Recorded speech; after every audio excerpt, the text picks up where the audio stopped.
sports. The time for talk is over as we are just mere moments away from the Super Bowl. Two teams now have a chance to prove they are the best. It's the Saints going up against the Steelers.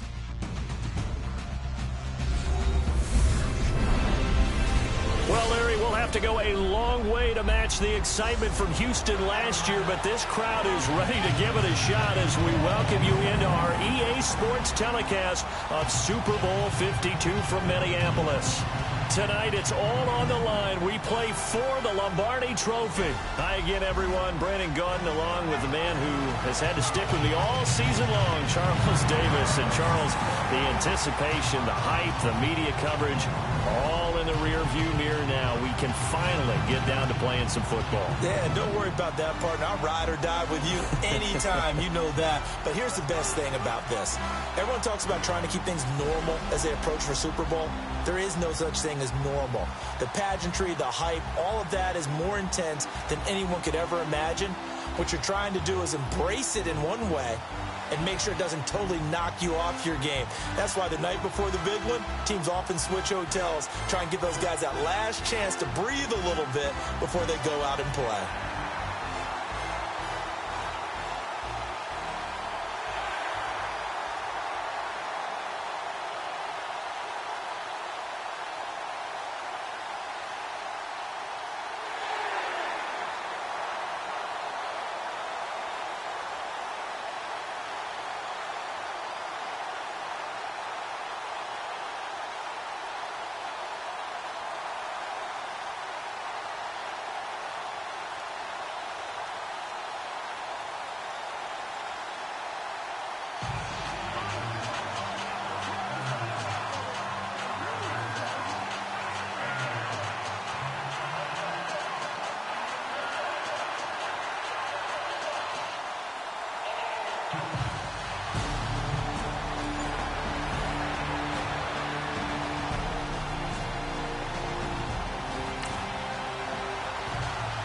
We are in the first quarter. We get you back to the action to see how this defense can do on this upcoming drive.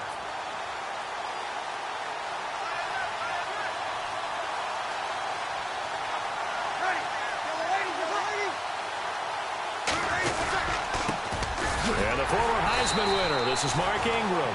And he will lose yardage and be backed up to the 24. It's a loss of a yard there, and now second down. Okay, there's a tone setter. First play from scrimmage, stuff them in the backfield. You know what they were doing last night in the hotel room? Visualizing exactly that. That's what they were thinking about. Making that play, having leverage, lower than the offensive lineman, getting into the offensive backfield, knocking someone down. Just what you said, set the tone early for this game. Jeez, you are fired up. When I see a play like that, I can't help it. That one didn't quite make it to the target, but that's not always a function of the strength of the arm of the quarterback, is it? Sometimes there's just too much pressure there. In any case, the ball doesn't arrive. Now Breeze on third down. And the Steeler pressure too much here. He's going to go down. And there they bring pressure from the inside and they get home. Yeah, hard to block everyone, isn't it? And on this play, someone did not get blocked. He's the one who got home.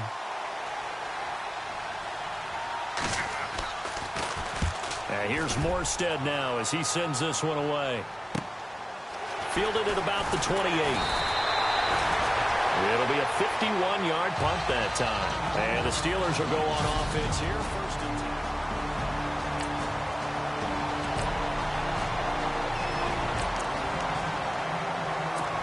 10. Early on in the game, first quarter. Let's see how this defense does on this drive.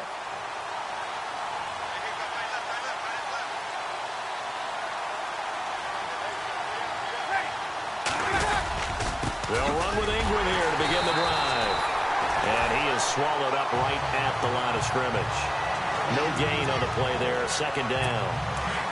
Well, a well-executed blitz, no doubt. Great job by the linebacker. Maybe the quarterback, if he could have seen that, could have audibled there. Yeah, he needed to be in a different play because that one just meshed perfectly for the defense.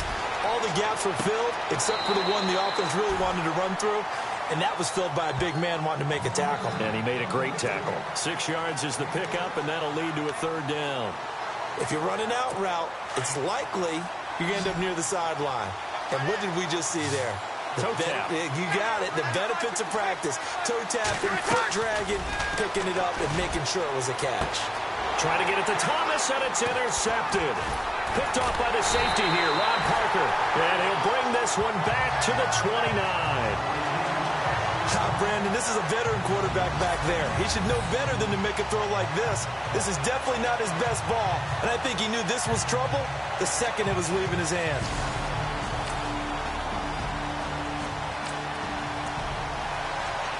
We are in the first quarter to get you back to the action to see how this defense can do on this upcoming drive. The Saints coming out now to take the field. And this is a unit that, to be frank, doesn't look like they've woken up yet. Oh, battled at the line and intercepted. Picked off near the 26. And he's going to return it to the 21-yard line.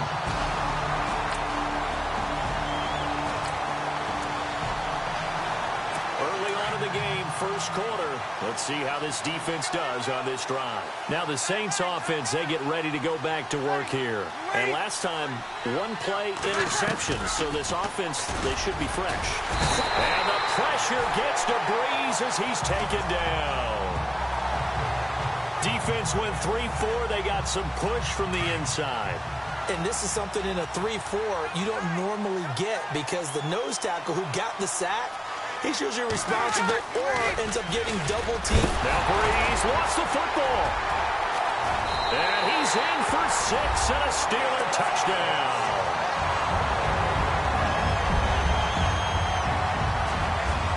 And what we just saw, very, very rare. We only had 5 of them. We are in the first quarter. We get you back to the action to see how this defense can do on this upcoming drive. Back out onto the field now comes the New Orleans offense. Throwing now is Breeze. It's complete. Flainer, right side. And he's able to get this one up to his 30 before he's out of bounds. 5 yards on the catch there. Brings up second down. I think it's okay there. They didn't get a whole lot on that play, but it's nice to have a safety valve that's built like this guy. Big target, guy you can spot pretty easily. Put it on him when your other targets aren't open. They'll wind up losing 3, and now it's third down. Every year I go to the combine and marvel at the speeds that linebackers are running nowadays. They run like DBs, and let's face it, they know how to finish plays too. Eyes up, head up, run right through them. From the gun on third down, Breeze. Oh, look at Thomas wide open. And he will have first down yardage as he's brought down at the 41. Breeze on the hook up to Thomas for the New Orleans first. I don't care how many times we see it. I still get a kick out of watching quarterbacks and receivers do the pass trick in pregame warm-up. But I always remember that when we go to practices, we see that after practices as well. They really tune it up, don't they? They tune it up. They know why they do it for these situations. First down. And they build that trust, and that's why they're able to find him in this type of a situation. Let's face it, if you want to get back into the game, these are the kind of throws you got to hit. He's wide open right there. Got to be able to get it to him, don't you think? And those are the throws that haven't been available to them every time he's dropped a pass. Yeah, that's a big miss. Give him 2 yards on that play, and they're going to face a third down. Was that a receiver?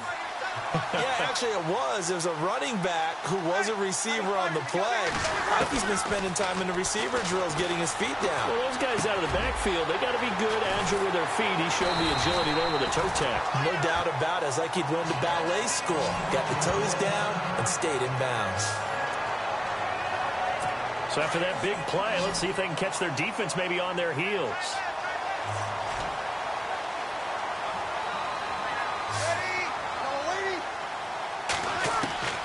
Breeze now on first down. Drops this off to Kamara out of the backfield. And he'll be brought down at the 21, just shy of the 20 in the red zone. 10 yards on the pickup there, and it'll be second down. And at his size, he's a smaller back. You can get him to football. He can kind of get lost, make someone miss. It's good for him. Yeah, it's great for him. I like what you said there. Sometimes he gets lost in the traffic a little bit, but get him out in the open field into some space. That plays to his strengths the best and keeps him out of it where all the big boys